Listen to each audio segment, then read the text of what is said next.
It helps for communication. So those of you that are sitting in those back rows, find a place that's closer, please. Otherwise, Craig is going to personally remove you.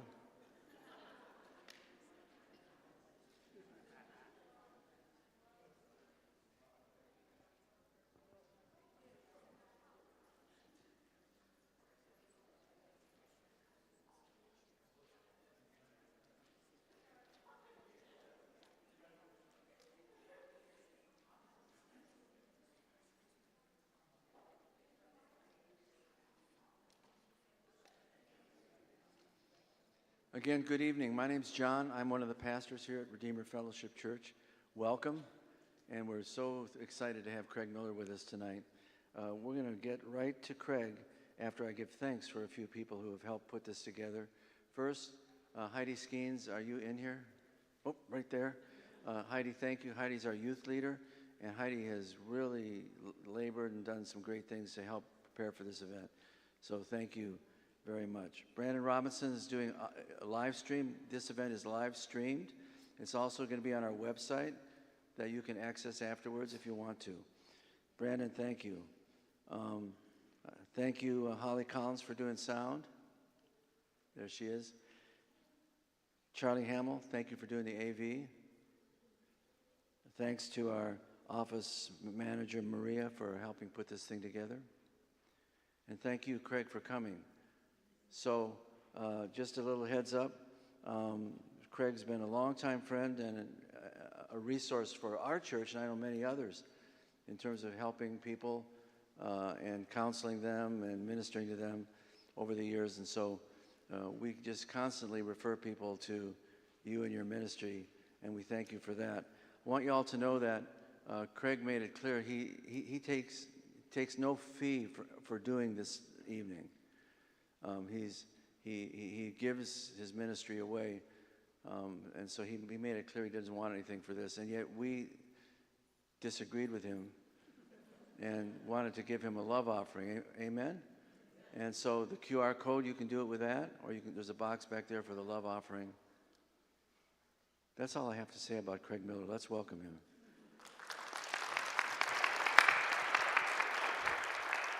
All right, so I'm going to, wow, it's loud. Okay. Yes, I know I have a big mouth, but not that big. Okay. So everybody can hear me okay, all right? Here's what we're going to do. I'm going to introduce myself a little bit, and then I'll get into it. How many people are here from a church, some other church? You can raise your hand. Okay. How many here from like a public school of some sort? Anybody here? Okay, good. How about from outer space or something like that? Just out there somewhere. Anybody? There you go. Okay, thank you. At least I see that kind of like that facade. All right, so, and other people here from like just the community, right? That's good. So what we're going to do is, so I want to make sure that everybody have three things. You've got a double-sided sheet, all right? And if you don't, we want to raise your hand. You have two smaller sheets. They're two separate, different things. Can you, ushers in the back, if you don't have one, raise your hand. Three things. You need three things to survive from now on. So these three things. All right. So, and if you don't have one, this person down here, everybody else has one? Good. All right. So let me tell you a little bit about myself, just so you can find out who is this guy, who is this Craig Miller, and why does he have the ability to know what he's talking about? Well, thanks for asking. So I started out back in during the covered wagon days. So I was a first responder on an ambulance, a advanced life support rig in Lansing. So I did that for a while, and so we saw all kinds of patients, people, PIs, their pedestrian instances, car accidents. I've seen a lot of people that attempted suicide, some that failed, and some that succeeded. And so I had to transport a lot of them, put a lot of people in a body bag, so that kind of stuff. So then I went into mental health, and after I got my master's from Michigan State, I then went into medical social work. I worked in a hospital setting for about 17 years, sat by people's bedsides quite often, death and dying issues all the time. We helped do discharge planning as well as adjustment to illness. So at a hospital in Detroit, and then I was a director of social work at Herrick Hospital in Tecumseh, which brought me this way. And then I started Masterpiece Counseling back in '93. So I was a co-owner of that and a therapist, and that's how John and I and this church. I love coming to this church because it's very, they just like to take care of their people, and they believe in the wholeness of the person, believing that the body and the mind, and it has to be taken care of. And John and Linda have been really instrumental in helping people in that way, so I really appreciate that. So all in all, I've been in healthcare for about 47 plus years. I know, I don't look it. I started when I was 2. That's what I tell people, so just do the math. So I enjoy doing this. I love talking about it. I have a lot of experience in it. I've seen people from starting about 3 years old to 93, so whatever issues, depression and anxiety.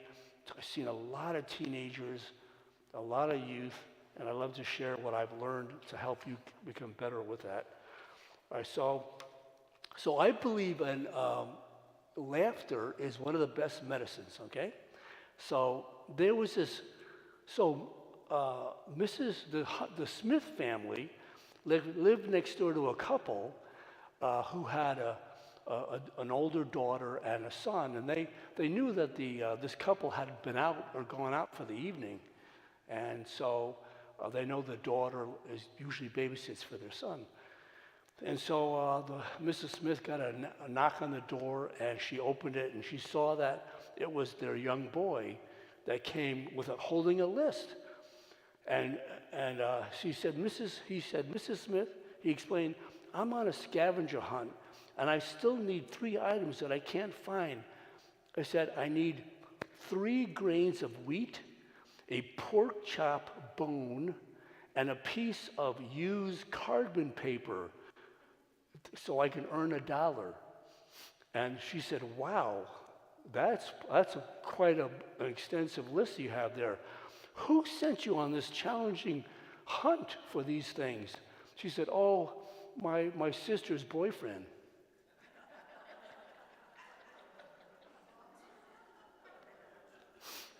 All right.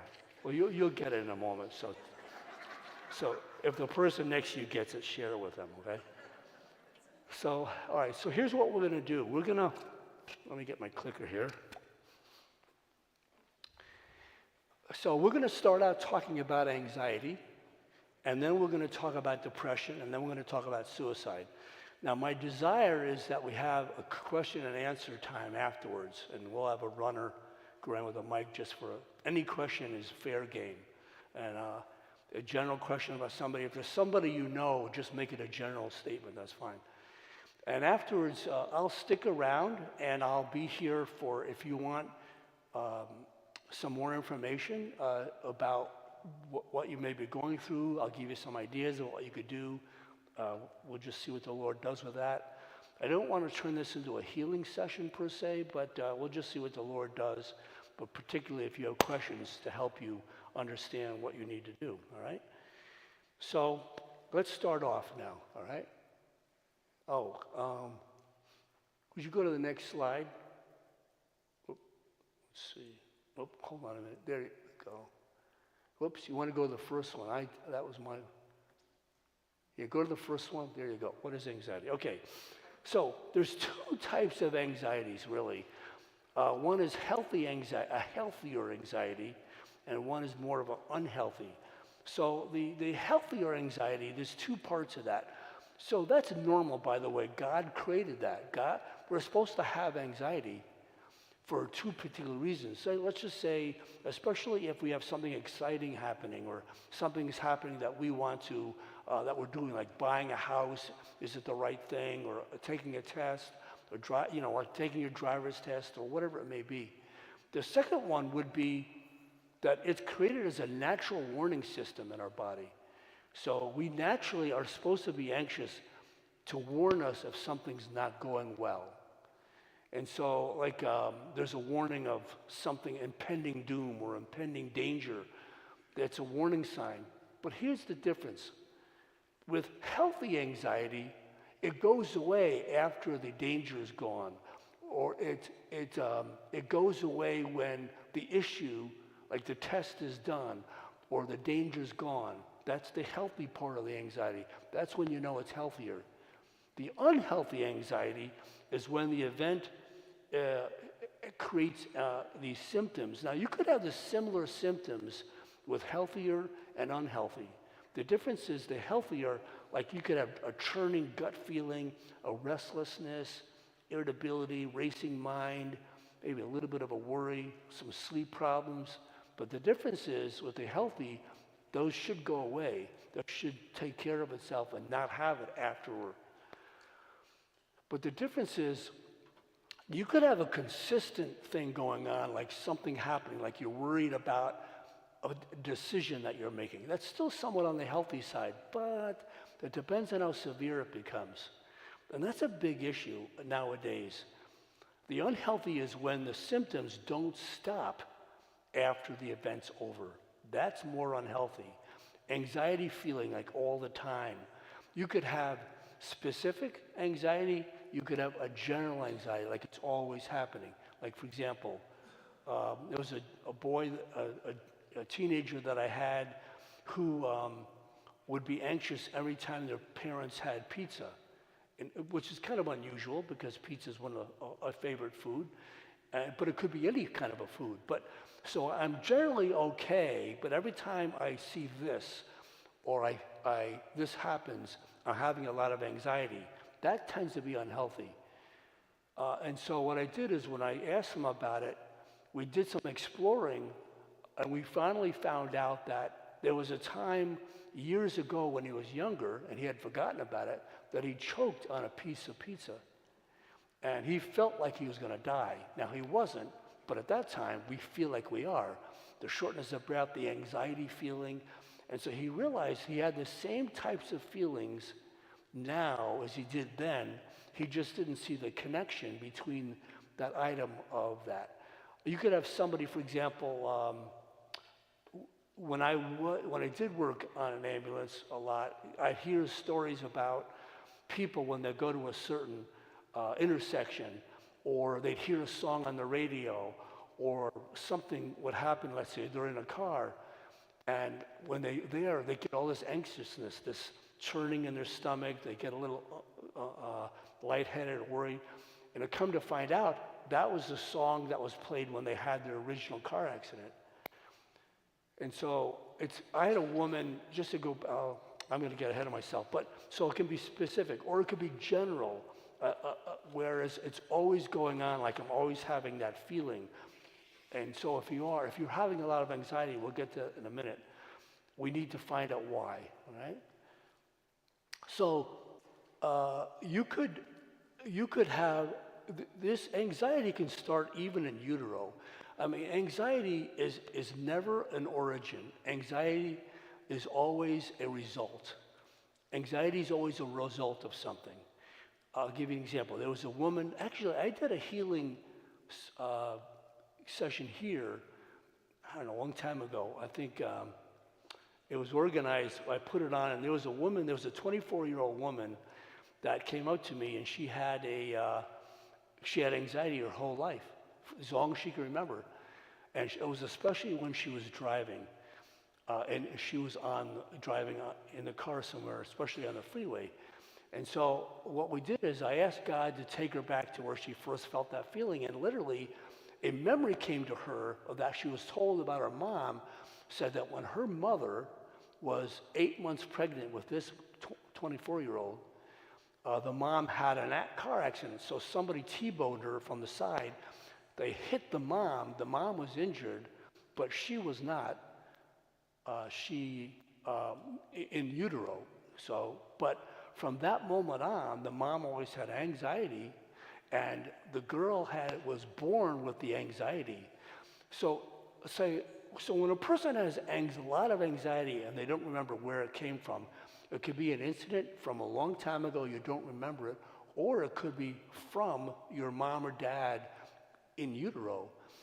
See, if your mom is anxious, I always ask a parent, especially if they're available, depending on if they were a client, I said, were you anxious at all, a lot, during your pregnancy? And they say, oh yeah, this and this and this was going on. I said, because typically if your mom's anxious a lot,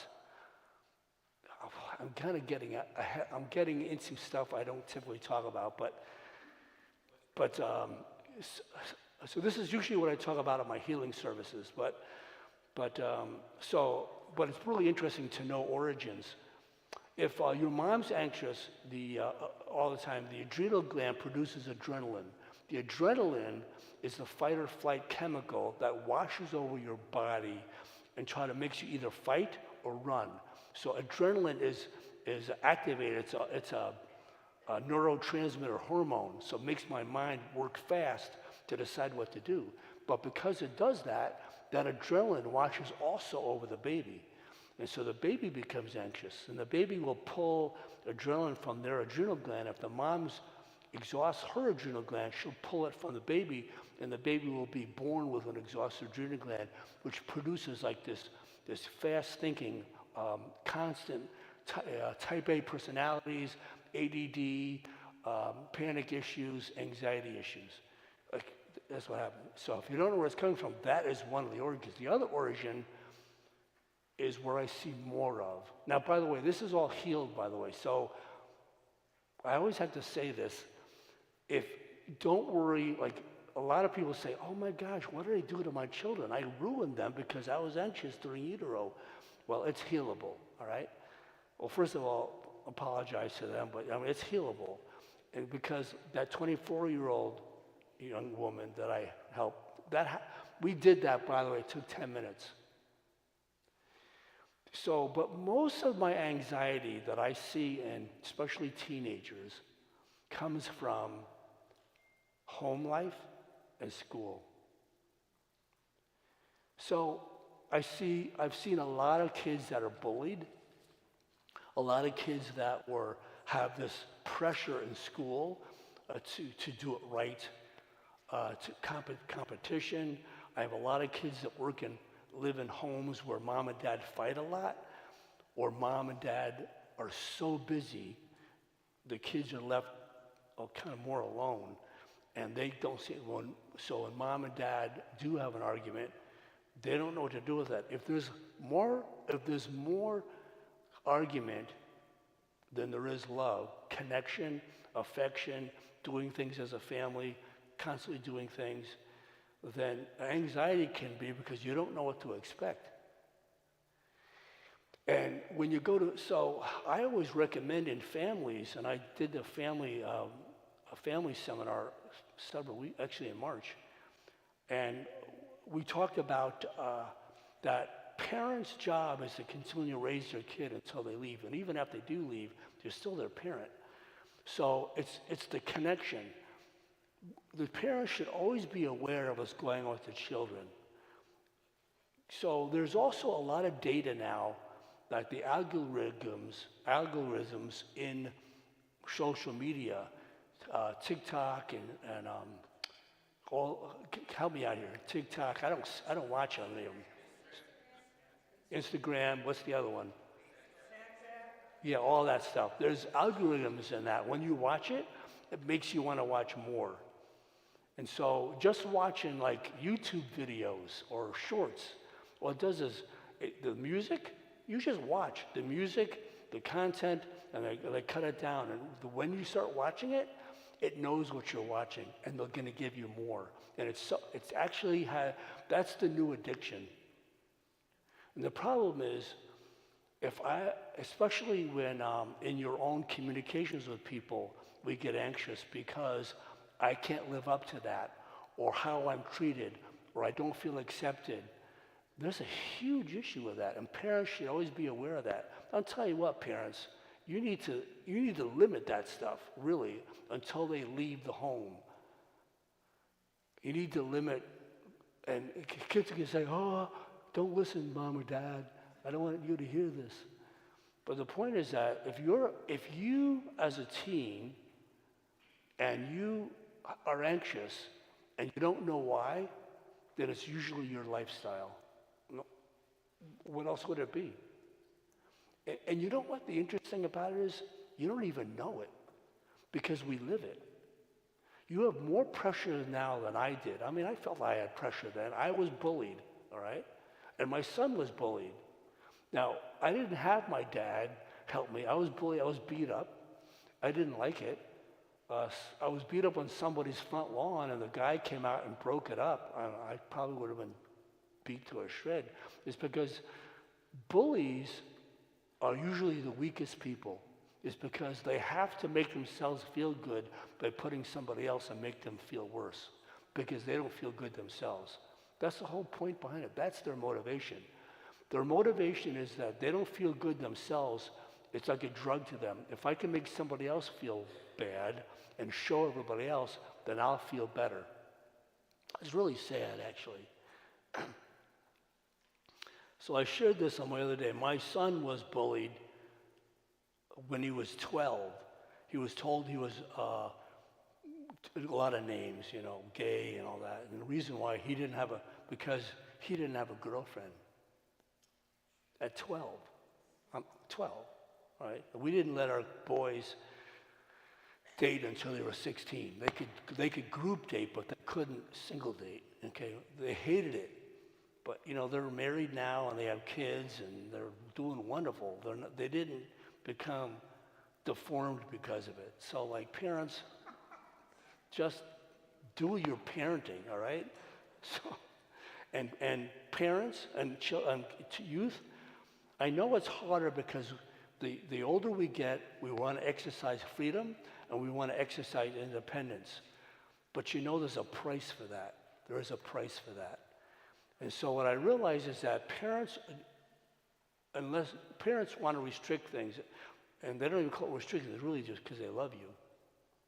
And so they want the best for you. And typically, they've made a mistake and they don't want you to make the same mistake. But typically, we don't see that. So parents, you need to have better talks with your kids on a regular basis about what's going on and connect with them. And don't make their lives so independent and that you don't know what's going on. Do you know that remember Columbine, when that kid shot up, and that was among the first ones?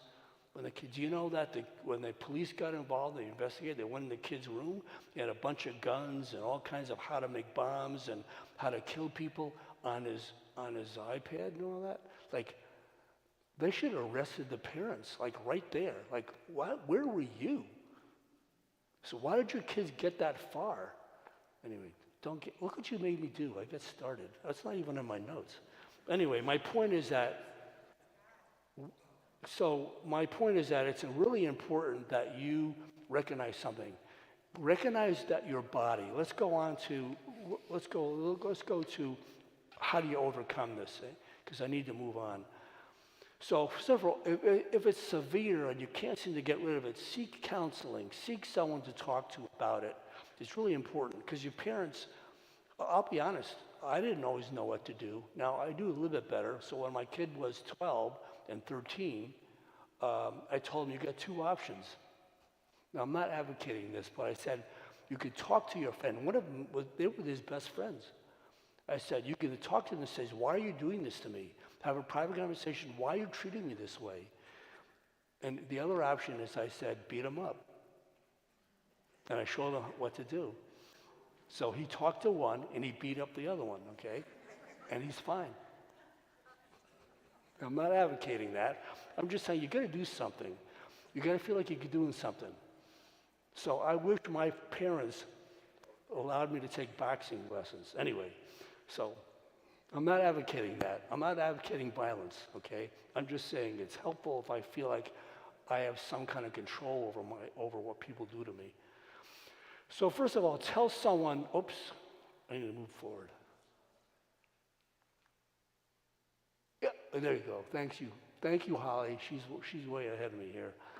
Okay, so tell someone about your situation and feelings, a parent, a counselor, a crisis line. Now, you have in front of you, you took the small little one. So you got a small, tiny one, little one here, all right? Pick that one up, please. All right, so on this, it's really interesting. I got some best kept secrets. So this is to be passed out, and if you have a youth group, or if you're involved in ministry, or you're involved anywhere, a leader of anything, take these. And I know Heidi has them on a larger sheet, and you can get some from her. Raise your hand. You can get some from her, like a large sheet, and you can make there's 10 or so copies on this, and then cut it up, pass it out. So this is what I use when I do go to schools and so on. So this is give to anybody. Need help? Tell a parent, tell someone, okay? So, and it gives you the things that may be going on, which are very common. But the cool thing is, what people don't know about, everybody knows about the medical emergency 911, right? Everybody knows about that, 911. Did you know that 988 is the mental health emergency number? Yeah, you can just call it anywhere in the country, and you'll get a mental health professional. Cool. Now, because a lot of youth don't use calling, what they do, they text. So they have a text line. That came up several years ago because youth text more than they call. So that's 741-741. You text that, and automatically you'll get a message about, I understand you need help. And then they'll call, and they'll message you about what's going on. And they'll either then call you or continue to message you until it's taken care of. Pretty cool stuff. But so anyway, pass this out, all right? So the next thing is a natural relaxant of some sort, over the counter, would be helpful, like an herbal sense. There's a lot of them out there. GABA is one that I use a lot when I recommend. I do recommend, though, don't use herbal remedies with allopathic medicine, like from the doctor. They're two strong things, and they're similar, and they should not be used together. So it's one or the other, all right? So, and also change your diet. A lot of sugar and a lot of salt can make you anxious, can make you hyper, and then it just makes whatever you have makes it worse. Also, if extreme cases, see the doctor for medication if you need to. Change your stressful situation. For example, look, if you're in a relationship with a boyfriend or a girlfriend, or just a girl with a girlfriend or a guy with guys, you should not have to feel anxious in those relationships. That's not a friendship. There's something wrong. And talk to somebody about that and work through it. Process that out. If you're overwhelmed with something, I can't emphasize this more. If you're overwhelmed with something in your mind, it's overwhelming to you, you need to do something called processing. So have you ever, and it's simply done it this way. I'm giving you a kind of a scientific way what you do every day. So if you go out with a friend, go coffee, or talk to girls somewhere, and you're just talking about what happened and what's happening and what you're doing, it always makes us feel better, because that's called processing. I'm actually processing out the information, and then it's working out my feelings about what I think about it. I can talk about my feelings by how I think about what happened, or even how I feel what happens. Guys do more about what they couldn't stand out of what they think. Girls do more out of what they feel. And so the boys, for example, they'll duke it out, and then they become friends. Girls will just go on and on and on about it because they hate the other person because of what they did, but they don't tend to work it out. So it's going on and on in my mind, but you have to do something with it. Otherwise, it doesn't go away. It accumulates, and when it accumulates, it just makes it worse. Does that make sense? So you've got to process it out. Otherwise, it makes your head explode feeling. So when you're in a situation, and this is especially for leaders, parents, people in healing, when you listen to a person or a friend, if you're talking to a friend, if the amount of anxiety is greater than it should be given the situation than it usually is, then that means that amount of emotion is typically not the origin of that issue. It's usually someplace earlier. So for example, if somebody's come to you and say, and they're crying over a boyfriend that left them. Now, it was very painful about the boyfriend leaving because you cared about him, but think about it. If the boyfriend did something that was not nice, or a girlfriend, then that means they're not worth it. Why are you crying over somebody that doesn't treat you well? That's because you're learning to get something that you're never going to have. And typically, girls especially, girls are nurturers. Girls are always seeking to get more. If you're always looking to a boy to get something you don't have, that means your father never gave it to you. So you're seeking it from someplace else. That will never work. You need to talk to somebody in a leadership or healing ministry with that. Just go see John and Linda, okay? They'll help you out with that. They will, actually. So, if they have time. So, now for guys, the guys also need to recognize what you're doing. And if a guy does something that's not nice to you and he's your friend, like my son, now a lot of guys don't know what they're doing. We're just like, we just do stuff and we don't think about it. And so, but you still need to do something with how it makes you feel. So a friend doesn't treat you that way. You need to ask, why are you treating me that way? They probably don't even realize you're doing it because they're just an idiot anyway. Or they came from a situation where that's how they treat people. All right? So if you have any questions, we'll talk about that in a minute. Oh yeah, let's move on real quick. The next thing is, all right, so this is real quick. This is the other thing you have. This is the other small handout. I'm not going to spend a lot of time on it, but it's a little bit of a kind of a release technique / prayer. And so let's just say finding freedom from anxiety and depression. So first of all, control what you watch. You'd be surprised that what you watch, what you read, and what you hear really will affect how anxious you are. Like I said about the algorithms in these TikTok and YouTube and all these things, they actually bait you. They actually know what they're doing, and the music and the more you see it, they know what you watch. They're going to give you more of the same, and it's going to pull you in it, and you can't seem to stop it, and that creates a lot of anxiety. I do know that if you watch within about a half an hour to an hour before you go to bed, it stirs your mind up like a drug, and you'll have more trouble going to sleep.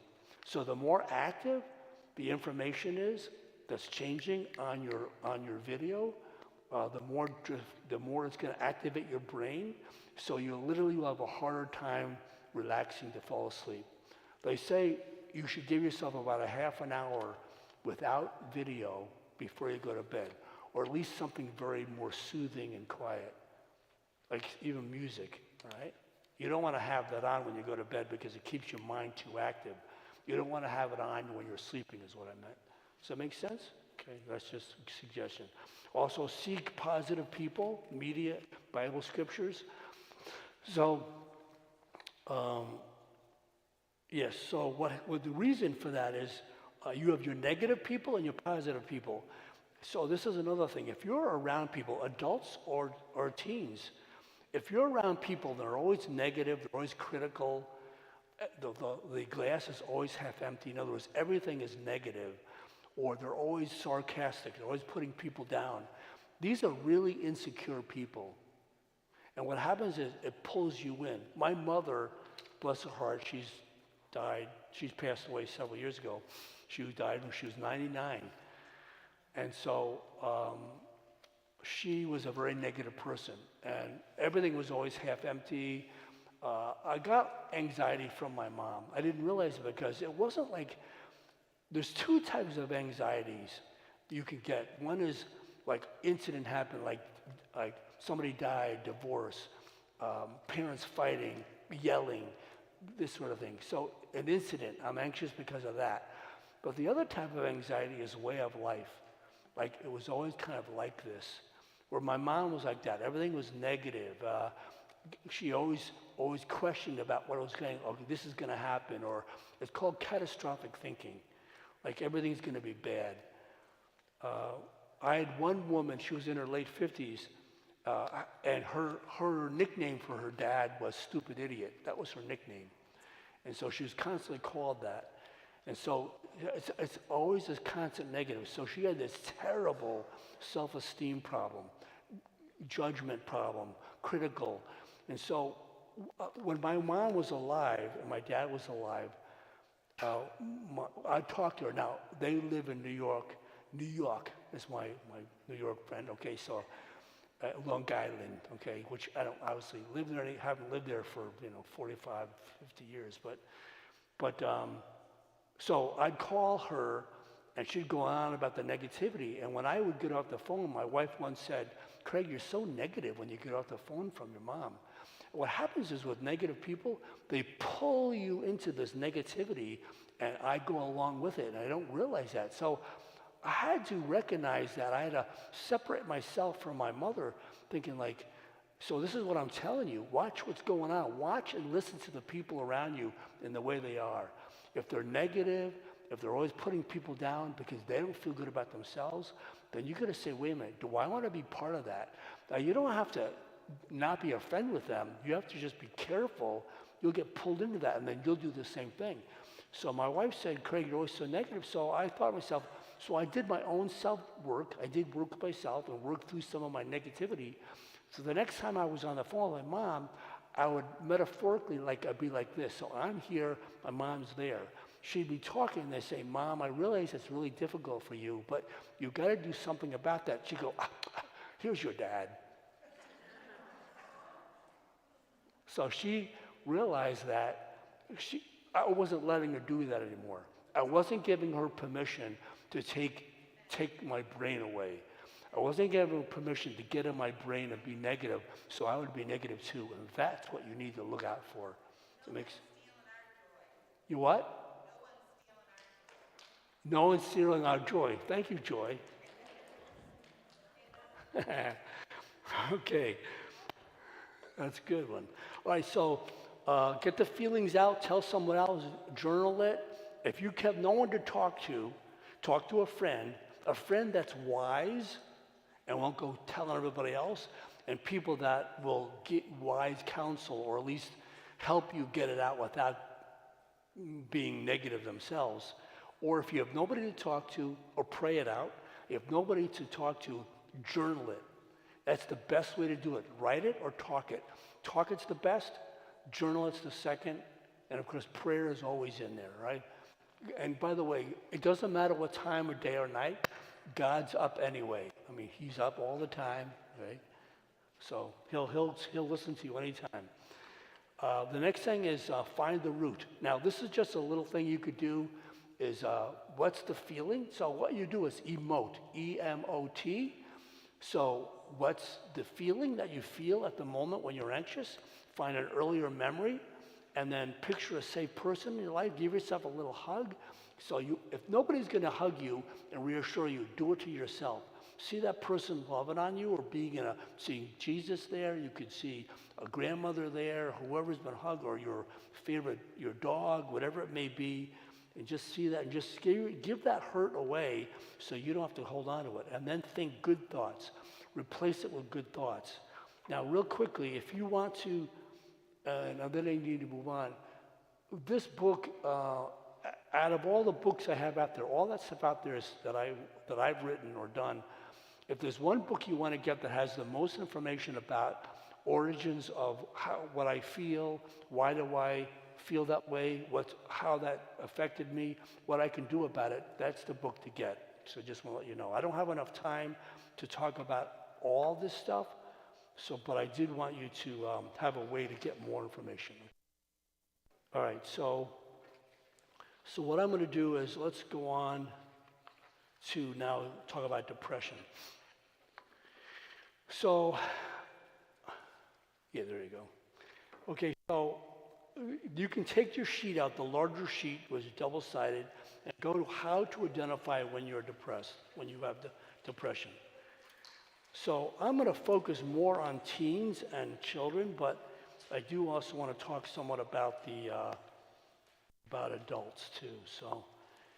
So this involves body and mood and thoughts. So depression is a wide range. It's a huge topic. So you could be depressed because your grandmother died or because you got a bad grade. And then the prayer would be that you talk it out and somebody's there with you and then you get over it, right? That'd be one type of depression. That's a better type of depression because it's momentary. The other type of depression is when I'm always feeling depressed. There's a diagnosis called dysthymia that we've diagnosed a lot of people with this. It's like this low-level kind of chronic feeling of being depressed or blah or gloomy all the time. And then I do feel a little better when I'm with my friends or I'm doing the things that I like to do, and then I go back to kind of like blah. So typically that's because it's come from someplace, like the anxiety. Like if you have a constant sadness or hopeless or helpless or oh, I'm just going to get a bad grade, like my mother, like you're always negative. You can't seem to get out of that. By the way, what I just described, all that, that's learned behavior. That's called learned helplessness. So if you've got this, if you're always sad, always blah, have a lot of this low-level chronic, that means it was given to you. By the way, I'm here to tell you something. I know as a fact that you're smart people. So let me ask you this. I'm gonna give you a yes or no question, and you give me a yes or no answer, right? Are you a smart person? Okay, well, I don't have my appointment book, but I sure could use it, because this is not good. You should know you're a smart person, right? That's why you're here, because you're smart. So I'm going to ask this group here, and then I'll ask that group, are you a smart person? Are you a smart person? Yes. Oh, you are way smarter than that side. Okay, so let me talk to you. You should know. See, I know as a fact that you're a smart person. And you know why I know? It's because you're here. And because you want to learn more. And I also know why you're a smart person, because God gave you that. Because why wouldn't you be? I mean, first of all, you're here because you want to learn more. You realize I need to know more. And there's something more that a person that knows something could maybe give me. So that's good. That's smart thinking. But if you don't believe that in yourself, that means someone didn't believe in you first. I will struggle to believe in myself unless the authority figures in my life believed in me first. I have to learn it somewhere. I have to learn how to be happy. See, which is really interesting. Let me back up actually about this happiness versus depression. Did you know that when you're born, you're automatically happy? I mean, you don't know anything about the world unless you became sad in utero. If your mom and dad were depressed, I start there when I did practice. If I got this blah feeling somewhere, do you know if your mom's depressed, the chemicals of that depression washes over the baby, and you could be born depressed. Now we can work that out, okay? Or you could grow up in a home where you see your mom and dad depressed or anxious. I have a lot of people that they're anxious, and I said, was your mom anxious in utero? They don't know. Well, that's fine, because you're utero. You may have stories, but if your mom or dad during your growing up, this is adults or teens, if they were anxious, if you see them anxious, worried a lot about finances, about things that are going to happen, depressed a lot, like my mom goes into the bedroom and closes the door or whatever it is. If you see that, that's your role model. How do you know what joy is? How do you know what happiness is? That's sad. Now, I'm not here to put down your mom or dad. I'm here to stop what was given to you. Anything that's not of God, I'm going to tell you right now, because wherever you are, whether you're a believer in God or not, the point is that you are still given something to be good enough in terms of who you are. So I'm here to tell you, let's get something straight. Well, do you believe that depression, anxiety, physical issues were not given to you? They're not of God. Do you believe that? Like this negative stuff is not of God. Do you agree with that? All right, so I want you to see your coconuts going like this, okay? Okay, so they're not of God. And because they're not of God, that means anything not of God was given to you by a person or a circumstance. Did you know that? So anything that's not of his, because you were given that by him. He didn't. So even if you were born with something, you were still given it. So I'm here to tell you, what I do in my work, more than anything, is I try to teach people what is not yours. So if you're sitting in here with anxious and depression, suicidal thoughts, even a physical ailment, it was given to you. So let's find out where you got it.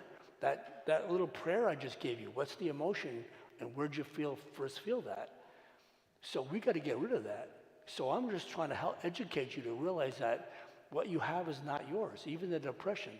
Okay, so if you've got this low-level line with depression, it's typically because you learned it somewhere, or you weren't in a happy place, or your parents were that way, or your parents are that way, or your parents are a certain way. Now, okay, now it's, okay, what do I do with it, Craig? Talk to somebody. If you do go to a church, talk to somebody privately, confidentially, or talk to your parents. Say, Mom or Dad, is everything okay? It scares me when you act like this, or it hurts me when you act like this. Now, some people can't do that because they feel their parents will get even worse, or especially if parents kind of like do their own thing and there's no connection.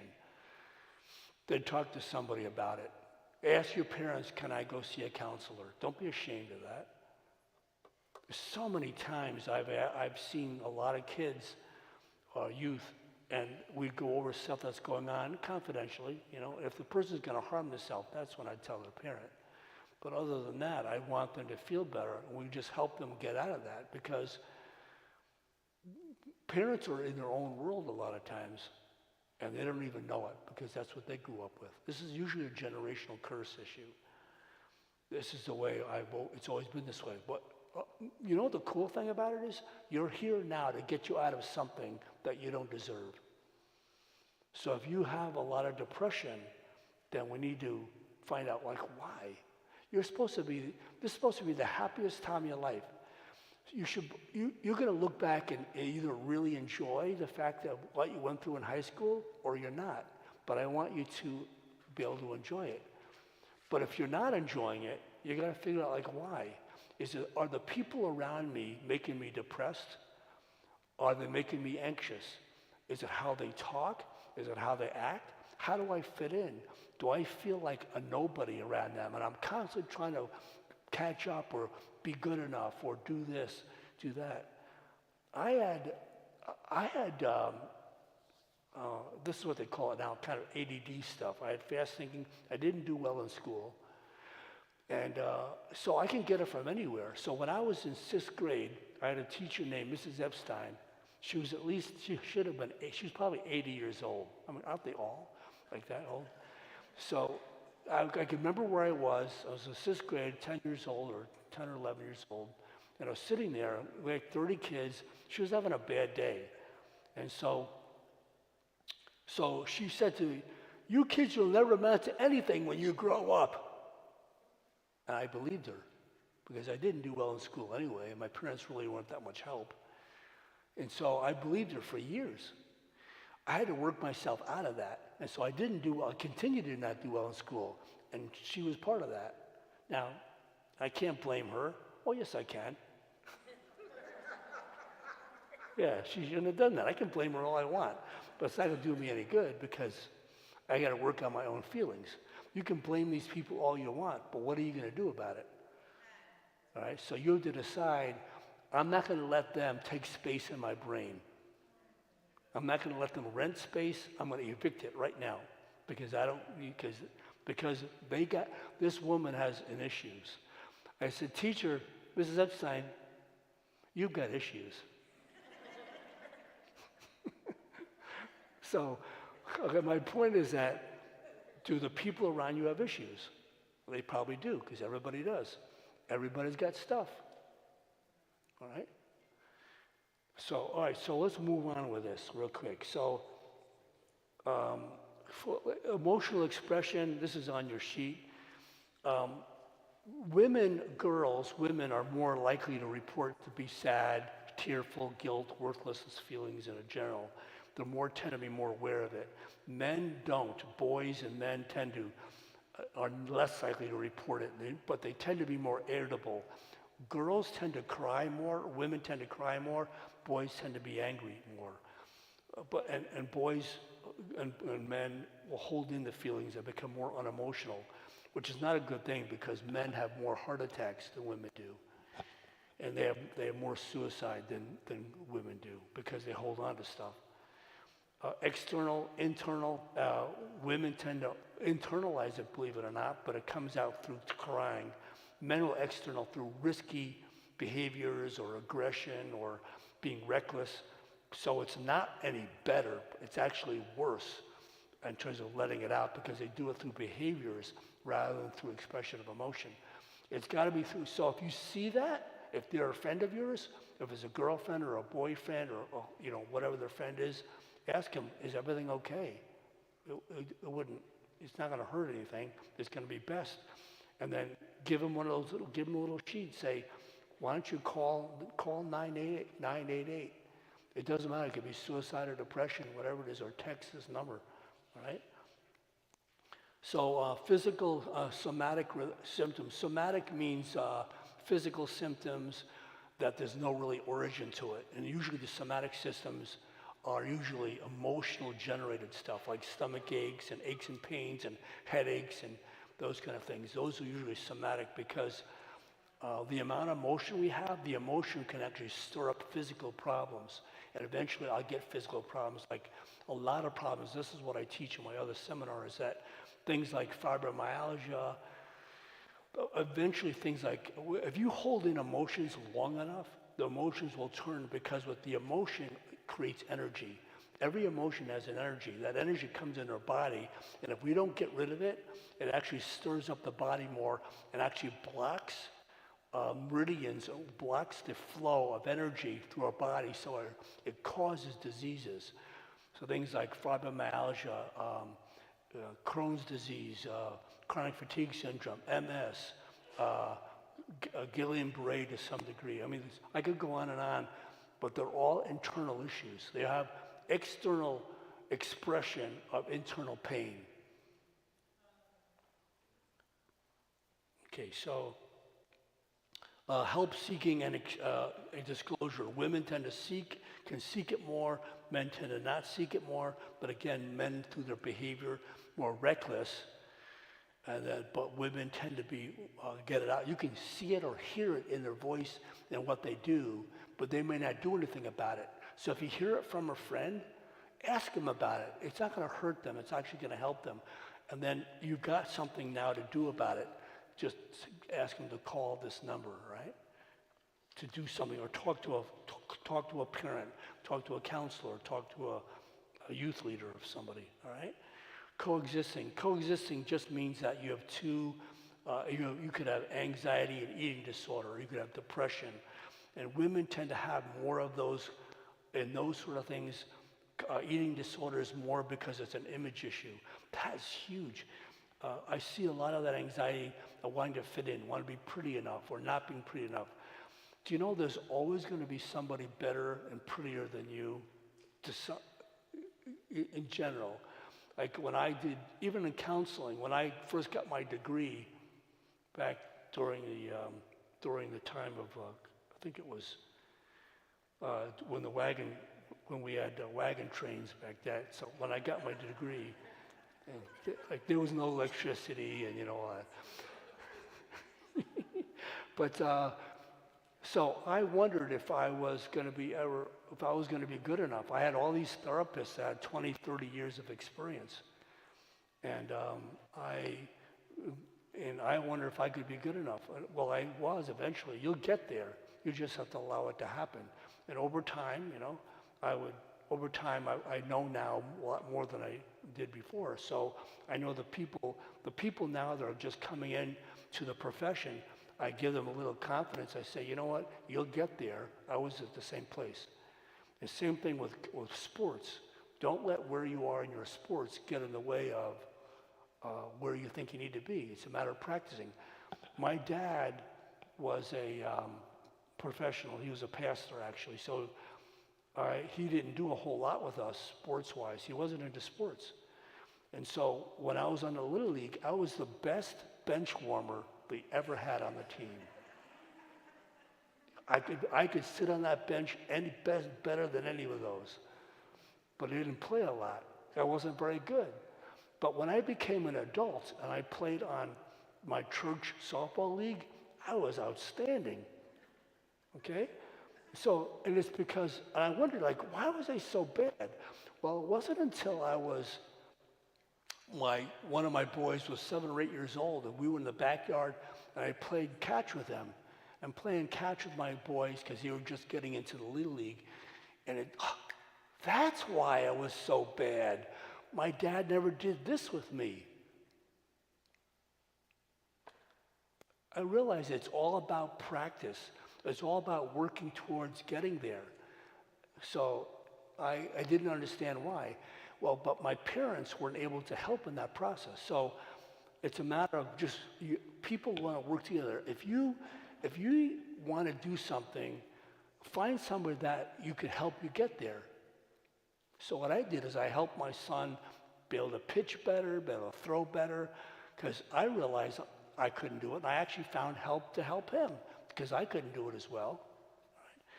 Okay, so timing-wise, so just don't wait. Don't wait until there's something really bad, because the depression obviously leads to suicide. Okay, so all right, that was really quick, but it's very self-explanatory. I don't want to have to read it for you. So let me go into definitely for kids, for teenager and teens, real quick. It's somewhat similar. For the mood and behavior with teens, there's a persistent for children and teens, there's a persistent sadness typically.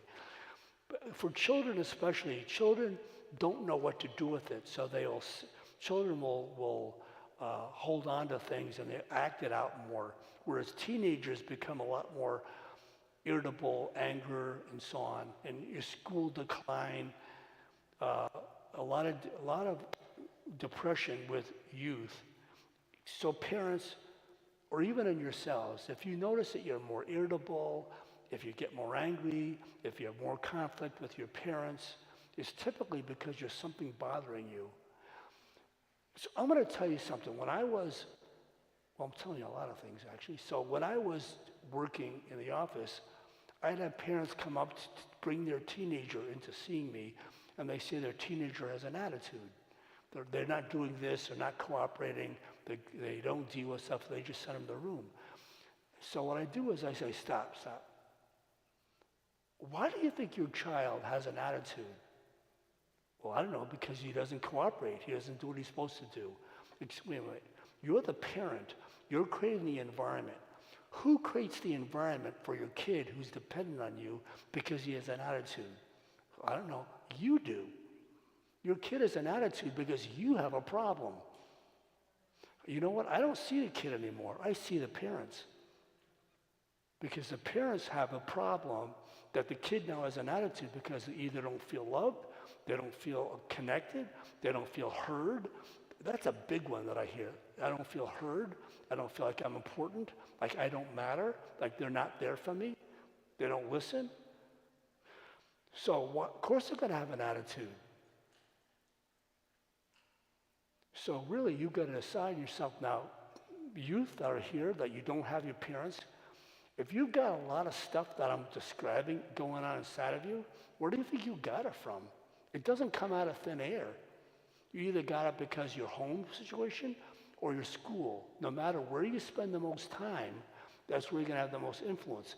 If you're on social media, if you go to school, church, youth group, whatever it is, My prayer is that you have something different to see the difference. If it's always really negative, guess what? You're going to be negative. If it's always depressing, guess what? You're going to be depressed. If it's always anxious, you're going to be anxious. My prayer is that you would have some difference in your life, like you'd have a friend, or you'd have a grandmother, or you'd have somebody, or a youth leader, or somebody that is upbeat and smart, upbeat and just fun to be with and positive. So you see that, oh, I want to be like that, not like this. So you've got to make a difference. If you don't have anybody like that in your life, then you don't have the role model. Does that make sense? So if life is blah, that means you're hanging around blah, because that's not who you are. That's what you've become. What's not of God, anything that's not of God was given to you. So when a person comes to me and say they feel this and this, and say, you know what, I know that's not you. And they'll say, well, how do you know that? Because number one, God didn't give it to you. And number two, that's not who you are. That's what you were given. So you're going to find out who gave it to you. My friend, my parents, a youth leader. And I've also got, I'm just going to say this because I hear it more than I would have liked. If there's somebody in your family or anywhere in your life that's taking advantage of you and you don't like it, whether it's sexually, whether it's putting you down a lot or making you really uncomfortable, and I've also heard, if you tell somebody I'm going to do this or this to you or your family, that's called abuse. That is abuse, and that's an offense. And so you need to then, that's not normal, that should not be there. That's just abuse. And if that happens, I would call PS, Protective Services. I put a lot of people in jail because of stuff like that. You shouldn't be carrying around. That's just, they aren't friends. They're not good. Okay, it's not on my notes. It's just something that I just got to get out there because I hear it. So if you're feeling blah, anxious, suicidal, that's not who you are. Because God didn't make you that way. That's what was given to you by somebody or some circumstance. And if you don't know who that is, because it can be very subtle, like it can happen over time, talk to somebody smarter than you, somebody, a good reputation, so on, pastor, somebody to sort that out, counselor, therapist, like this, I'm feeling this way, and figure it out, process that out, because that's not yours. Does that make sense? And for parents or adults, it's the same thing. If you're feeling that way, you've got plenty of years ahead of you. I still feel like I do, all right? I hear years ahead of me, like I'm only 49. So because of that, I want to have a better life, so I always figure that out. If I have a problem with my wife for whatever reason, all right, I figure it out, and then we work it out. Right? We've been married 45 years, so it's because of that. That's how you do it. So, all right, even though she wants to kill me sometimes, but that's just another story. Okay, so just recognize if you have a decline in school or school performances, that's something, there's a problem. Okay, something's not working out. If you have sleep problems, all this is part of it. And I don't really want to go through it, but you get it. And if you're a teen, go through your teen, go through each one of those and what you would happen as a teen. If you're a parent or a youth leader and you have a teen, go through each one of those areas and look at teen so you know what to recognize if you see any of that. Those, all right? Does that make sense? If you have children in your home, then that's what you look for for each one of those areas if you have a child. So stay alert, stay awake. This is a good thing because this is to help inform you what to do different so you don't stay the same, especially if the same is not good. All right? Okay, so let me go on to suicide. If you have questions,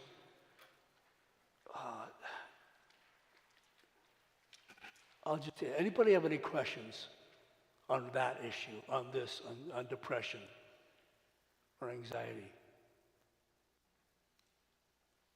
Yes. Is Heidi here? Oh, will you, right there, there's a microphone. Oh.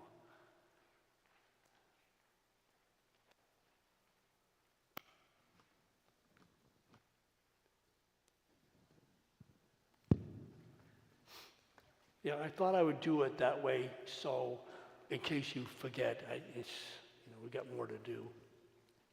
Yes, So how can you tell? put your mic up a little closer. Sorry. How can you tell when kids and teens are kind of hiding depression? And if so, how can you approach that in a way that's not going to make them feel like they're being attacked? All right, say it again, because the echo in here was hard to hear. How can you tell when a kid or a teen is going through depression and they're trying to hide it? And how do you approach it in a way that's going to make them not feel attacked?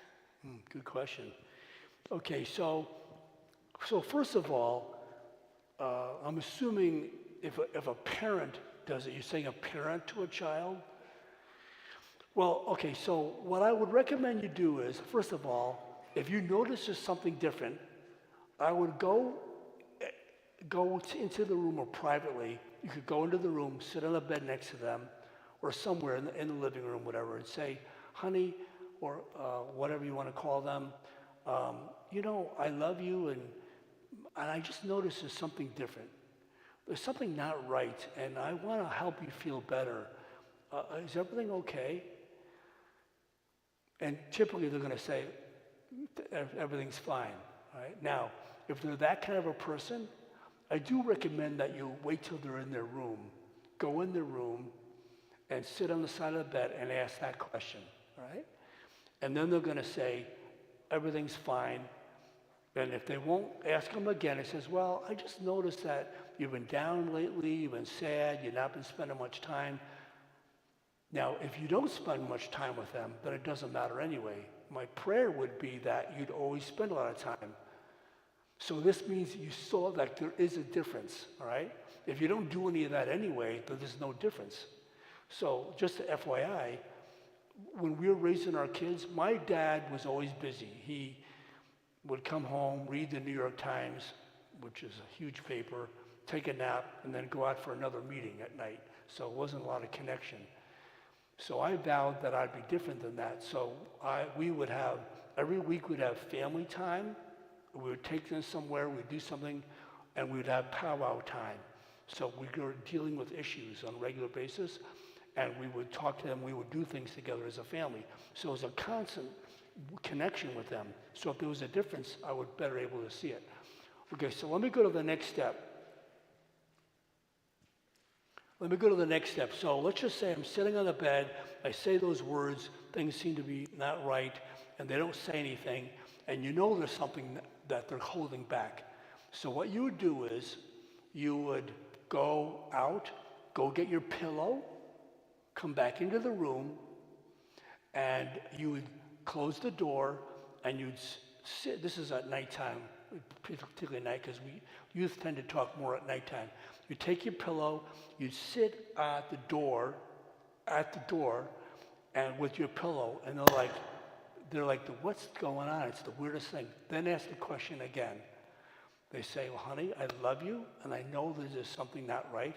I'm not leaving until you tell me, because I have my pillow, and I'll have to be here all night if I need to. Guess what? They'll eventually tell you, because they don't want you there. They want to be on their social media. So, okay, that's probably the strongest way. But the best way to start out with, honey, I noticed that there's something different. I'm concerned about you. Can you tell me what's going on? All right? All right. Any other questions?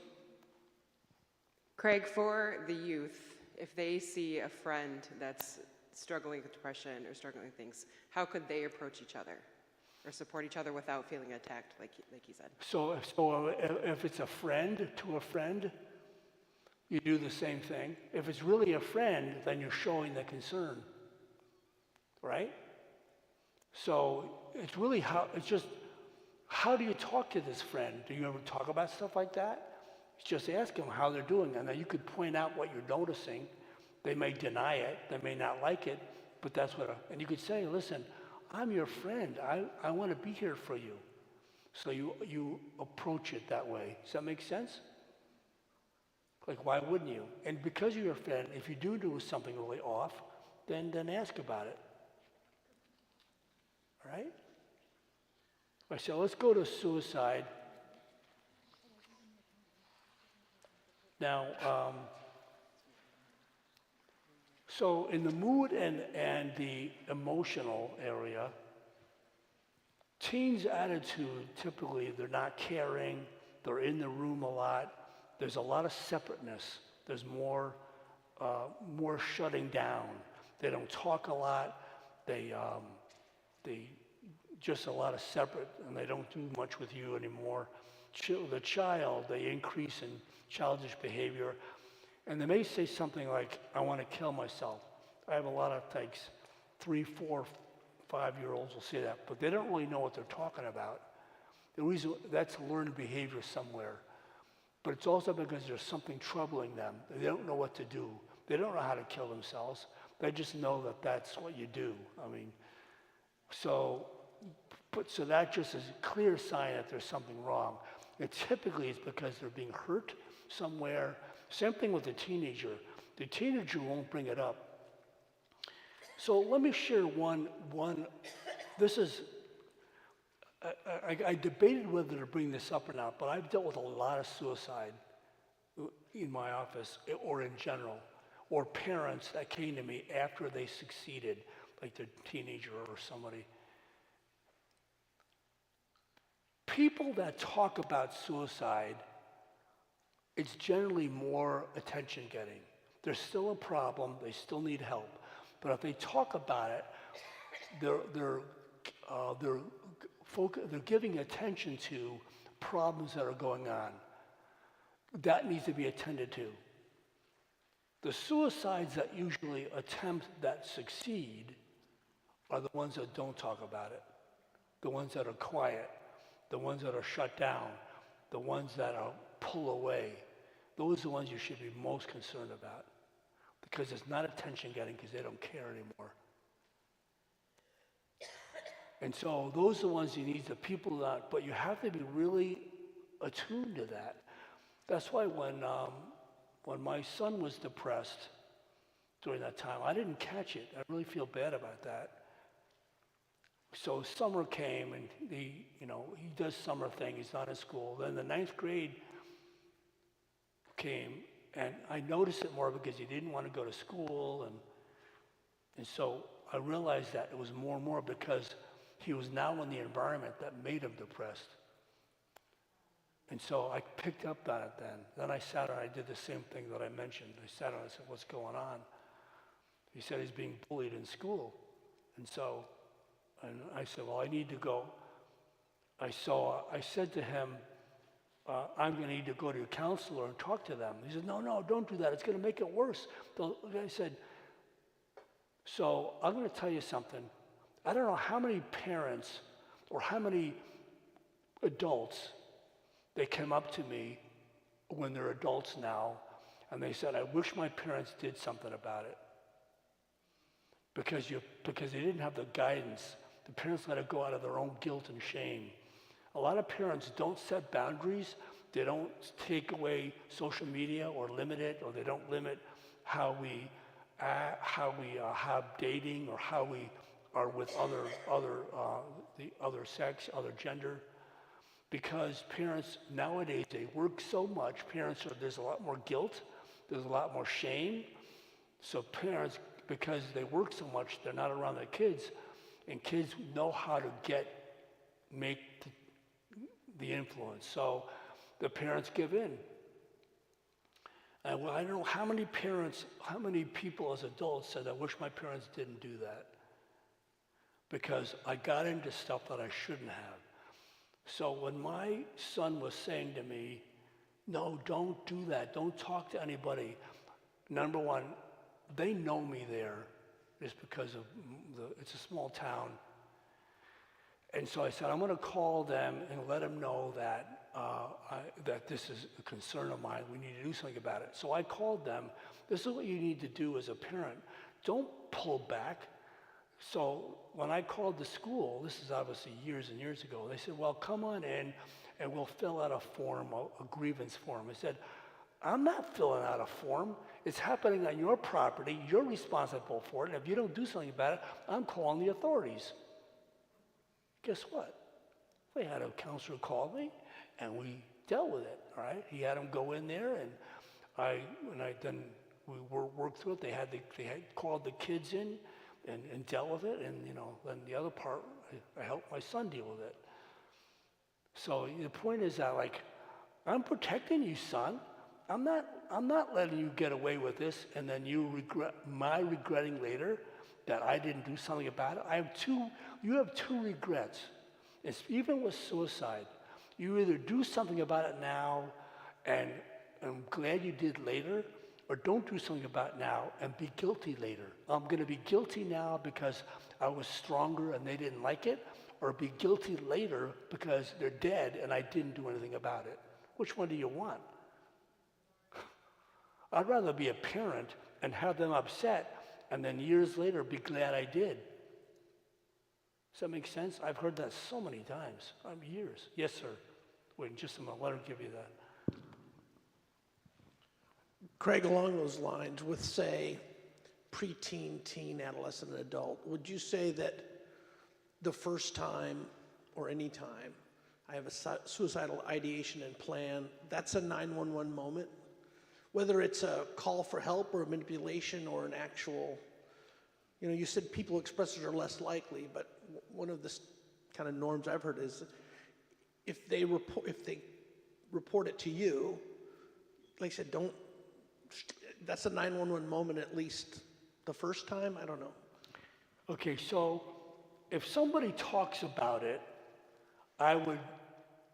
look, there's this fallacy out there, this myth, that if I ask somebody if they're going to want to commit suicide or they're thinking about it or planning it like they're going to do it, that's not true at all. I've asked that tons of times. Now, I do that because I have to every time I see somebody, but especially if they were, because, okay, so you have suicide ideation is just thinking about it. That's what ideation is. Then there's a suicide plan. So suicide plan is the worst. Ideation or thinking about it is not as bad as a plan. So you want to ask him that. Do you have a plan to do this? Do you know how you would do it? And so it's not going to make them worse. You're just going to know whether they're thought that far ahead. If that's the case, it's really serious. But if they're thinking about it, that's still something that you need to get help for. I would go to the doctor. I would go to a doctor and get them, find out, first talk to them what's going on, process it out. What's happening right now? Why are you thinking that way? What's going on in your life? Look, suicide, ideation, thinking of a suicide is a result. It's never an origin, like anxiety, even depression for that matter. See, depression can be out of a low serotonin level that you're born with. It could also be from results. But most of the time it's this and low serotonin level because of other issues. But anxiety and suicide is simply because something's going on in my life that's making me think and feel that way. Find out what that is. And in the meantime, get the help. If it's severe anxiety, get a counselor.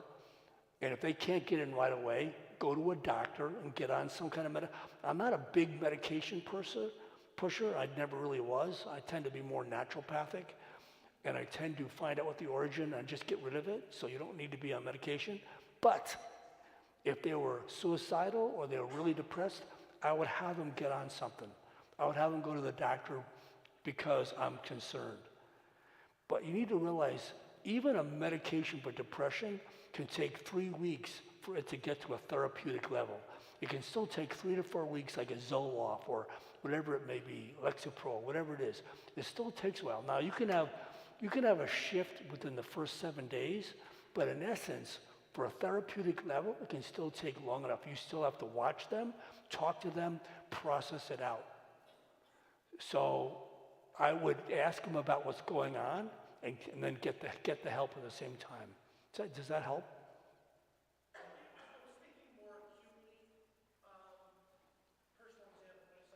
Okay, well, let her get that. Like, My son is 29, long-time drug and alcohol problem. And not so long ago, he called me, he said, Dad, I'm in a bad place, it's been weeks, and I'm gonna kill myself. And I know he owns firearms, things like that. So we talked for a little bit. And what I did was I called his mother, and I said, listen, has Dan used this language before? Is this something new for Dan? It's new to me as his father.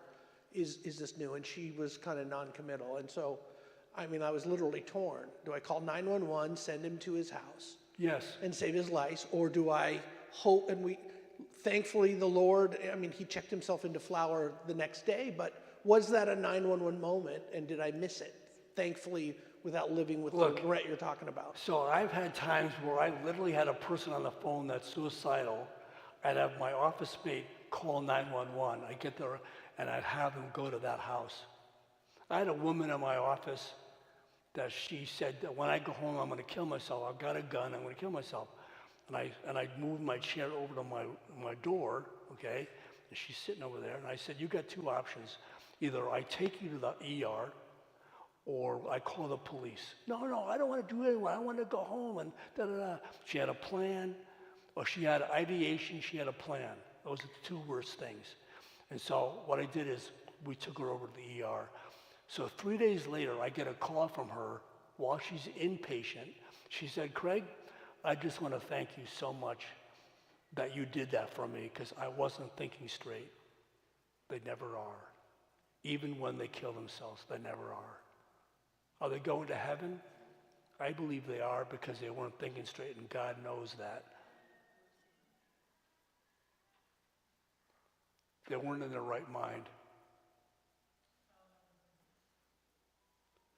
So you need to recognize that, but it's still not my choice. It's God's choice, okay, in terms of what he does with these people, but still they weren't in their right mind, and God knows that. So, all right, so if you got somebody like that that says, honey, I love you, and I'm sorry you're this way, we need to get you help. I'm coming over there right now, or I'm going to call 911. Says, no, don't come over there, then I'm calling 911. Like, I got to give him like the other alternative. It's one or the other, because you're not taking no for an answer. You're not taking their stuff. Guess what? When he told you that, he took his stuff and dumped it on you. I see that a lot. So if you have a friend that says, I'm going to hurt myself or kill myself, I actually have boys or girls who have this boyfriend or girlfriend, and they hold their partner or girlfriend or boyfriend hostage by, if you break up with me, I'm going to kill myself. Or they say this. And so what you do is don't do this stuff alone. I'm telling you this. Don't do it alone. That's emotional blackmail. So when you have a boyfriend or girlfriend and you know that they may be suicidal and they kind of like string you along, that's abuse. It's emotional blackmail. And so you need to, don't do that alone. You got to bring somebody. He says, well, don't talk to anybody. Don't tell anybody. Or if you have a friend that thinks suicidal ideation, like thinking about it, and then you could ask if they have a plan, and then that's also worse. So, but don't tell anybody. Don't tell anybody. That's the worst thing because they're putting their suffering and their abuse and what's going on, and they're dumping it on you. Why do you think they're doing that? Because they want the help, but they don't want to admit it. So you got to then tell their parent, which it may be because of something going on with the parent, but tell somebody, even call the police or do the 988, whatever you got to do, and ask them too. I understand it's not yours to keep. You don't deserve to be blackmailed like that. All right? Okay, let me move on. So obviously with this stuff, behavior and social, there'll be the withdrawals, the loss of interest of things. The teens, a lot of loss of interest, don't care. They're going to act stupid behaviors. The children will act and talk like deaf. With children and teen, there's always a poor performance. They all will have somatic or sleep issues. They'll have more aches and pains. They won't sleep well, poor appetite, get more depressed. Children, more physical complaints. Regarding external, internal, the teens will tend to go for teens tend to do more self-harming behavior when they're depressed or they're even anxious, and when they're also suicidal, like cutting. Cutting is a call for help, is because I get this pleasure out of pain because I'm in pain. So it's an external expression of an internal feeling, all right? And so you've got to do something about that. And they do more risk-taking. Boys do more risk-taking, like driving too fast or just doing things that they would not normally do. Young children tend to have more temper tantrums, more defiant issues, more physical issues. Again, self-harm and suicidal behavior. Again, teens more self-harm. Family and home impact. So there's usually with teens a lot more conflict with parents. Usually there's a lot more arguing. Parents need to be really aware that if you notice that the kids are arguing more, there's a big shift in their attitude, find out, talk to yourself or your spouse or boy or whoever the caretakers are, and think about, is there been a change in my environment? Was there a divorce, or did somebody die, or are your parents arguing more? Because it's got to come from someplace, and typically it's from top down. Listen, if you have a child, and you have a parent, or you have your authority figures, teachers, parents, school people, church, respect, trust, love, affection is all from top down. Kids are learning. It's a constant learning curve. So kids need to receive so they know what the role model is, to be loved, to be cared for, to have respect. They know what that is. But if they don't get it, my parents are really busy, the children will look to my parents to get love, to do this. That's what happens with women, especially because women are nurturers. If they don't get love from their dad, they're going to always look to that love, and then they're always going to find a boy or a husband that they're always doing the work for them. They're always seeking that love, and eventually they won't get a lot back because they're always the one doing all the work in the relationship. If you have a boyfriend, you girls, if you have a boyfriend and you do all the work, like setting things up and calling them and talking to them and do all the talking, break up with them, have them go to counseling, because you don't deserve that. And chances are your father was the same way. So the problem is that's a generational problem. You deserve way better. Listen, the amount of caring and words and conversation and talking about feelings and dealing should be even. He should do as much as you do. You should be talking feelings. That doesn't happen a lot, okay? My mom never hugged us as kids, because she came from an abusive home. She only started hugging us when they lived in New York, remember? So when we went home for a week once a year, when I had kids, when I was 35, I started hugging her, and she hugged back. So I never learned to hug. Oh, I take that back. So I pursued my wife. I got her flowers and hugging and all that, because men are pursuers. Men pursue the road, they pursue projects, they pursue women, but when they get there, they stop because they don't need to anymore. So the day after I'm married, literally, the day after we got married, I stopped hugging my wife because I didn't think I needed to. That's a spirit of stupid, okay? Which I didn't know I had. And I got help for that. And so we do now, I'll say, hey, where's my hug today? Or she'll say it, And my wife came from a family where she didn't get it either. So it was, so we had to work on that. We had to grow in that area, okay? So onset and triggers. So typically for teens, again, it's an external thing. So external problems happen and it builds up. Depression happens, a gloominess, a sadness. Somebody doesn't care. I don't feel valued. I don't feel important. People make me angry. Depression typically is a result of not feeling important, not somebody not caring. There's a lot of disappointment, a lot of hurts, and I don't do anything about it. Depression usually is an accumulation of hurt and anger.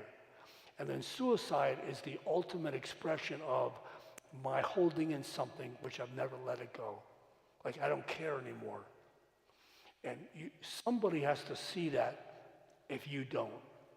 And if you don't, then that's when they succeed, is because they absolutely don't care and they don't think anybody else does. Does that make sense?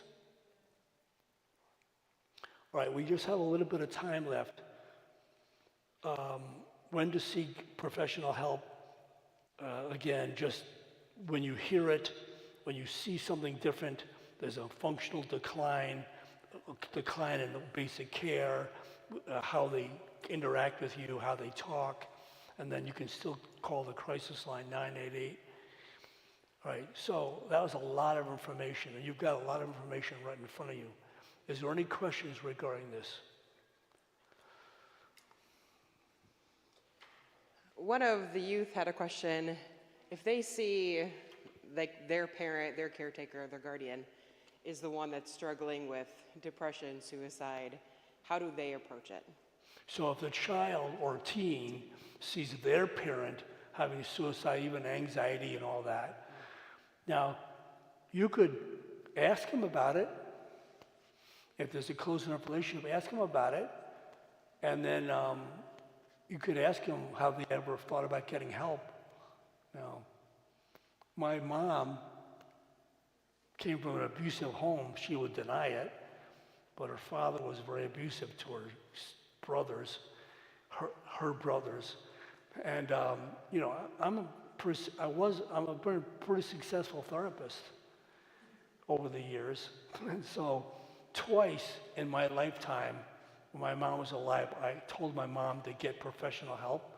She went absolutely ballistic on me because of that. Like, she just screamed and says, I'm not the problem, I don't need to know. Like, oh, yes, you are the problem.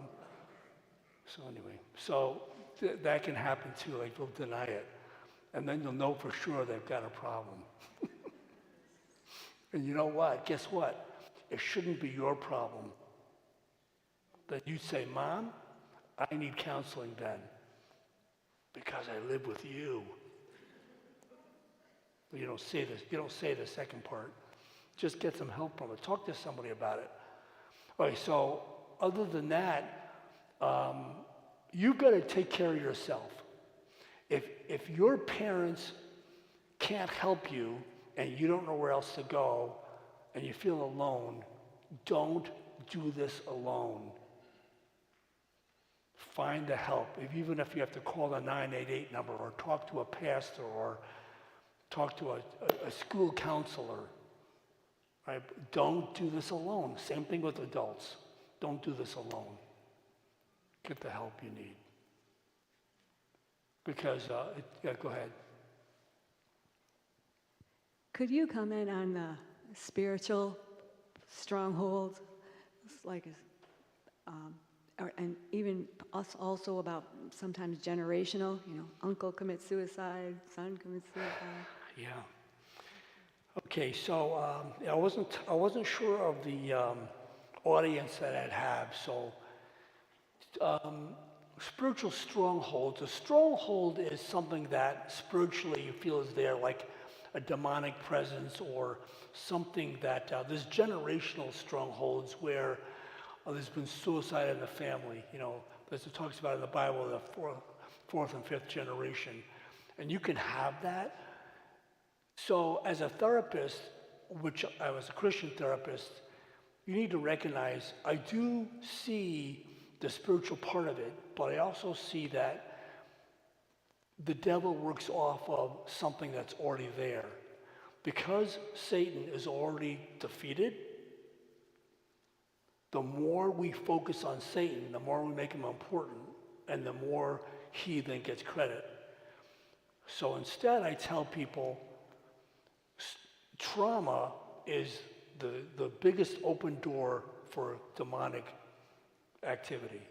Otherwise, you can't, if you have Jesus in your heart, Satan can't touch you. Now, generational curses, maybe generational sins, and spells, that's a different story. That needs deliverance. I'm just talking about emotional or physical issues. And that could be also about mindset. But think about it. If I had a mother that was depressed, if your father is depressed, and there's a lot of research out there, if your mother and father had a terrible, tumultuous relationship while you were in utero, you know it. By the 6th month, in utero, you're a seeing, hearing, sensing child. You can see out, you can see light, you can hear, you can sense. And there is a lot of research that one of the reasons why mothers have breech births, that's where the child turns the opposite, is because the child doesn't want to go out there in that unsafe world. So they turn around and not want to go out. And so the child knows if the father is abandonment. So there is actually evidence that the child will know at conception if they're wanted or not.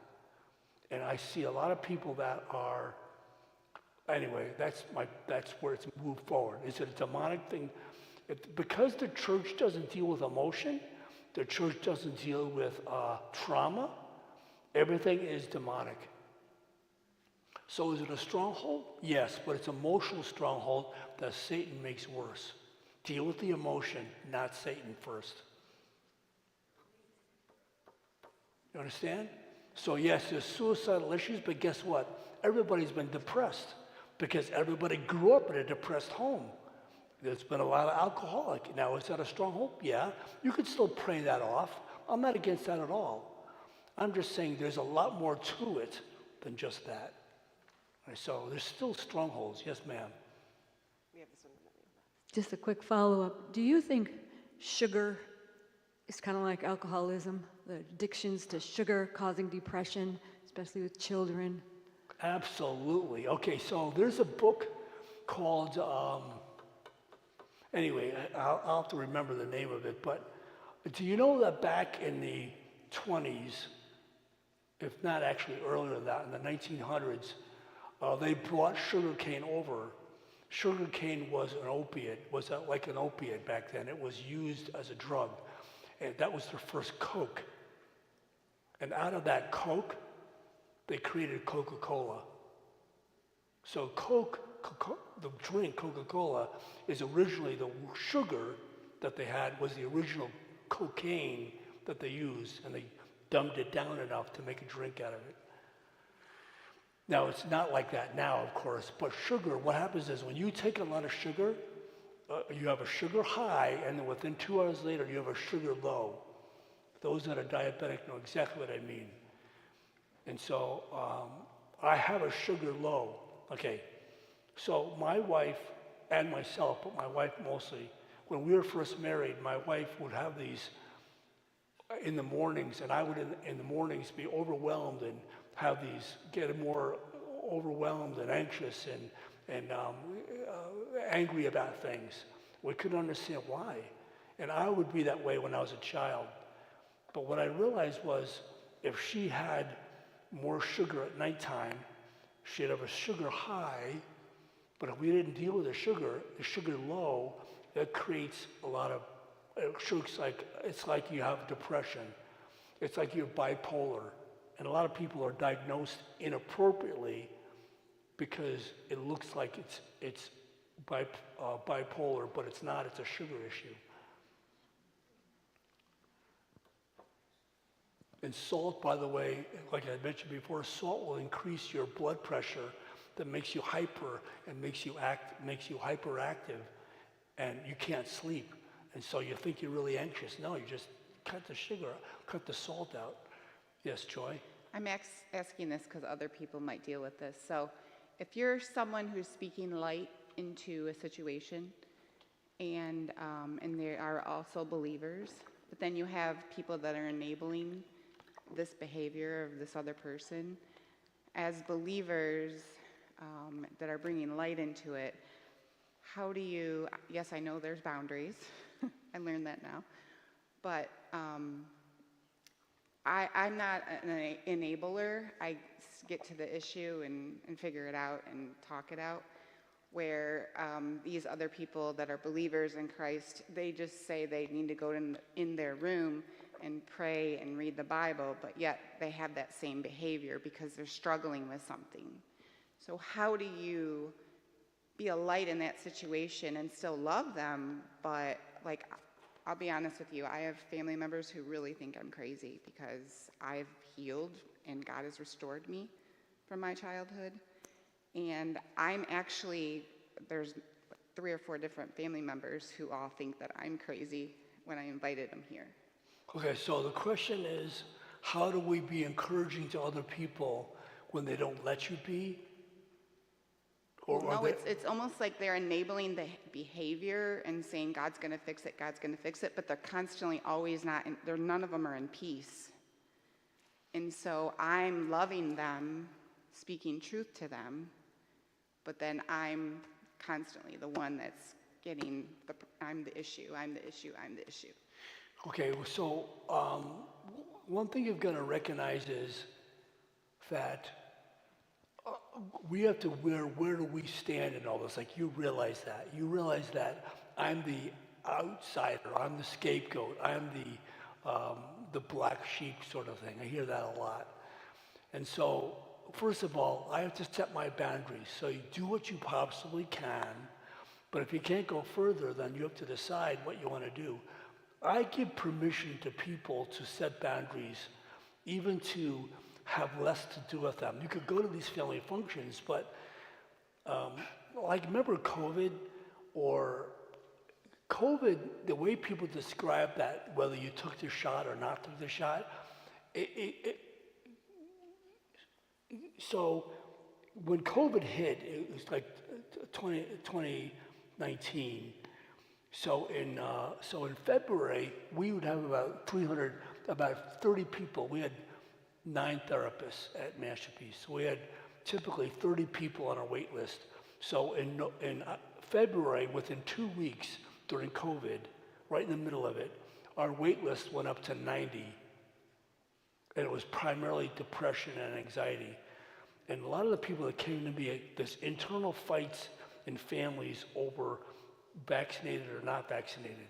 And it broke up families. It's almost like the Civil War, where it broke up families. That's how it's described. So, but I tell people, you've got to then decide what your battles are. How much am I going to let that hurt me?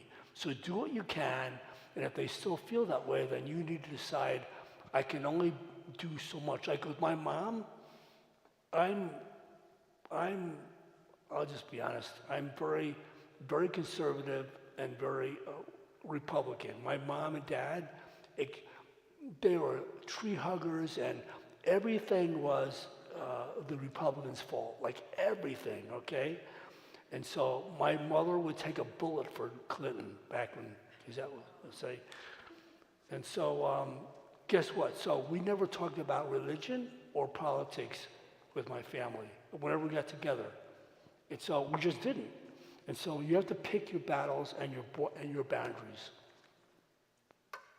Anything else? So what I want to do is, okay, we'll take one or two more, and then we can stop, and then it'll give a chance for people, they can come up privately and ask questions about your loved ones, or if you have somebody that you need some advice or where to do or what to say about it. Yes, ma'am.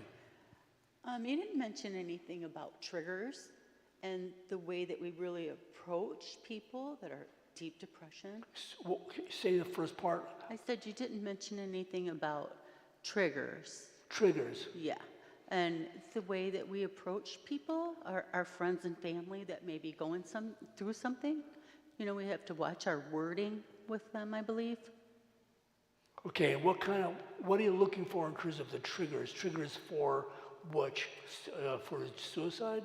Oh, no, I'm just saying, okay, so if you try to speak to someone that's in deep depression, if they hear something like, oh, they're just attention seeking, or something on that line, you get what I mean? You know, I mean, that may be a trigger for that person. What was the last part? I said that may be a trigger for that person with the wording, how you speak to them. Just how you talk to people when you're dealing with somebody that's sick, because it's really not attention seeking, it's sickness, right? Yeah, well, people are clinically depressed a lot of times. So when I was talking about attention seeking, it's more for getting help. Like suicide, like talking about, I just want to kill myself. I just want to go home and kill myself. You know, a lot of people say, I just want to go home and not wake up because I'm so tired. Yeah, I understand. So, but I still ask them more about that. So, of course, if you ask more about it, it says, I'm only kidding. Well, it's kind of odd, you know, so I would still watch it, especially if you're a loved one. For depression, you'd know more, larger, like what they look like, how they sound, what they do, and then what they say. I never just look at one part of that. Mm-hmm. And so, and you'll know, if you know somebody, my prayer is as an adult or as a parent, you will know when you see this. Like, I was saddened and embarrassed that I didn't see that on my son to begin with, because I'm busy, he's doing this, he's doing that. And that just means that I wasn't spending enough time with him to know. That's my problem, not his. Right. If he's busy, so I need to help him not be so busy or be connected. What can I do? I say my biggest issue with my wife and I's biggest issue is, as our kids get older and get to be teenagers, I didn't know what to do with them, because they're older and I had to, okay, what are their interests? Because they're not kids anymore. I couldn't just do whatever and they liked it. They were growing up and they had their own interest. So you kids, you young adults here, that it saddens me if your parents are really busy and they don't know how to have a relationship with you. My prayer would be that you would actually ask them to do something with you. And you're almost saying, like, why do I have to ask? Because they're not. And so, and I always, like my dad, we didn't really do a whole lot. I have a brother and a sister, and we do nothing. I mean, we don't talk to each other because my parents never did family time. So even now, when my kids are in their late 30s and 40s, they have children. So we have family time. I call them up, we text them and say, hey, okay, it's time for family time. When are you guys available? So we just, you know, and they wouldn't do it if I didn't bring it up, because they're busy. Well, yeah, okay, well, I need to then interrupt that busyness to have a relationship with them. One's in Cincinnati and one's in Chicago. Before that, one was in Alaska and one was in California. It was worse. But they're closer now. I mean, so that's good. But the point is, I still have to do that because they don't live in the area. So, but if you want to adopt, anybody want to adopt my wife and I for Christmas or Thanksgiving, let me know. Because we're not around our kids. They're doing their thing. You know that is. Any other questions before we end? All right, so let me do something. Can I just pray for you? And pray for, I want to give you wisdom, and I want to give you discernment. So Father in heaven, so do this, put your hands out in receiving posture. Father in heaven, we just thank you for this smart, awesome group that want to know more. And I pray into them a spirit of smarts, the spirit of intellect, the spirit of wisdom, the spirit of discernment, to help them see things, hear things, and know things And even if they don't know what to do, they can at least ask more and ask for your direction, God, so you can help them know what to do. And if they don't know, they can always ask you, God, and they can ask somebody else. But Lord, let them do something. Always do something. And we just thank you what you're going to do through each one of them. In the name of Jesus, we pray and declare. Amen. All right.